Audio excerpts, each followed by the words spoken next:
पृथ्वी शॉ से मारपीट मामले में आरोपी सपना गिल ने पृथ्वी शॉ और उनके दोस्तों के खिलाफ पुलिस से शिकायत की है। मुंबई के एयरपोर्ट थाने में दी गई शिकायत में सपना गिल ने पृथ्वी शॉ और उनके दोस्तों पर झगड़े के लिए उकसाने और मारपीट करने समेत कई आरोप लगाए हैं। फिलहाल पुलिस मामले में जांच में जुटी है। सपना गिल और उनके साथियों पर पृथ्वी शॉ के साथ मारपीट का आरोप है और वो कल ही जमानत पर रिहा हुई है। तो इस वक्त की बड़ी खबर हम आपको बता रहे हैं। सपना गिल पर पृथ्वी शॉ से मारपीट का आरोप है और अब जमानत पर रिहा हुई है। दरअसल पूरे मामले की जांच में पुलिस जुटी हुई है। आरोपी सपना गिल ने पृथ्वी शॉ और उनके दोस्तों के खिलाफ पुलिस से शिकायत की है और लगातार सपना गिल और उनके वकील की तरफ से यह कहा गया कि मारपीट पृथ्वी शॉ की तरफ से भी की गई थी। पहले वो और उनके दोस्त ने हाथापाई की थी। अब पुलिस पूरे मामले की तफ्तीश में जुटी है। ही कीव में एक बार फिर एयर अलर्ट जारी कर दिया गया और सायरन बजने लगे, ठीक उसी तरह जैसे 24 फरवरी को जंग के आगाज पर बजे थे। यूक्रेन की सेना ने जानकारी दी कि रूस के इस विमान ने बेलारूस से उड़ान भरी, जिसके बाद यूक्रेन अलर्ट हो गया। वहां एक बार फिर सायरन की आवाज गूंजने लगी, जिससे संकेत मिल गया कि पुतिन को बाइडेन का यूक्रेन में कदम रखना बर्दाश्त नहीं, और इसीलिए पुतिन ने बाइडेन को हवा से ही ललकार दिया। वो भी ऐसे वैसे नहीं, बल्कि अपनी किंजल मिसाइल भेजकर। खबर है कि रूस का मिग 31 जो हाइपरसोनिक मिसाइल लेकर आया वो रूस की खतरनाक किंजल मिसाइल थी। 6000 किलोमीटर प्रति घंटा की रफ्तार से उड़ने वाली किंजल मिसाइल 2000 किलोमीटर दूर तक मार कर सकती है। और यूक्रेन जंग के दौरान रूस ने पहली बार किंजल मिसाइल का इस्तेमाल किया और यूक्रेन में खून की नदियां बहा दी। पुतिन ने बाइडेन को ललकारने के लिए एक बार फिर अपनी यही मिसाइल भेजी, क्योंकि बाइडेन ने जंग के दौरान पहली बार यूक्रेन का दौरा किया। इससे पहले वो यूक्रेन के दोस्त और पड़ोसी देश पोलैंड तक गए थे, यानी यूक्रेन के बिल्कुल नजदीक।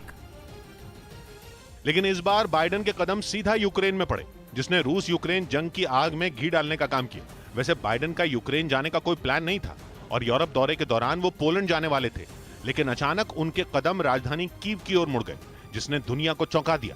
क्योंकि करीब एक साल से चल रही इस जंग में पहली बार ऐसा मौका आया जब बाइडेन यूक्रेन पहुंचे, ज़ेलेंस्की से मिले। दोनों की मुलाकात की तस्वीरें देखते ही देखते दुनिया में छा गईं, क्योंकि ये कोई मामूली घटना नहीं थी।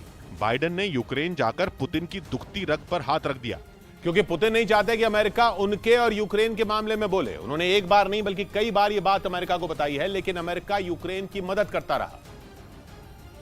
और अब तो बाइडेन खुला खेल खेलने के मूड में है। उन्होंने कीव में करीब 5 घंटे बिताए और जान का खतरा मोल लेकर ज़ेलेंस्की के साथ वहां की सड़कों पर घूमते रहे, जिसके बाद दोनों नेताओं की औपचारिक मुलाकात हुई और बाइडेन ने एक बार फिर पुतिन से कह दिया कि अमेरिका और यूक्रेन साथ साथ हैं। अमेरिका ने बाइडेन के यूक्रेन दौरे को पूरी तरह सीक्रेट रखा और करीब 9 घंटे का सफर करके बाइडेन अमेरिका से पोलैंड पहुंचे। अमेरिका से पोलैंड तक पहुंचने में 4 एयर स्पेस का इस्तेमाल होता है।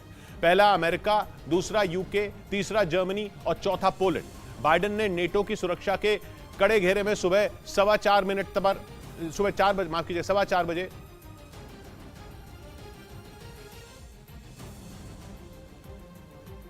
पर अमेरिका उड़ान भरी थी और खुफिया तरीके से यूके से जर्मनी तक सफर तय किया और फिर वहां से सीधा पोलैंड पहुंचे, जहां वो ट्रेन में बैठे और पोलैंड की सीमा से ट्रेन से ही कीव पहुंचे। जबकि पिछले हफ्ते तक व्हाइट हाउस यही कह रहा था कि बाइडेन के यूरोप दौरे के एजेंडे में यूक्रेन शामिल नहीं है।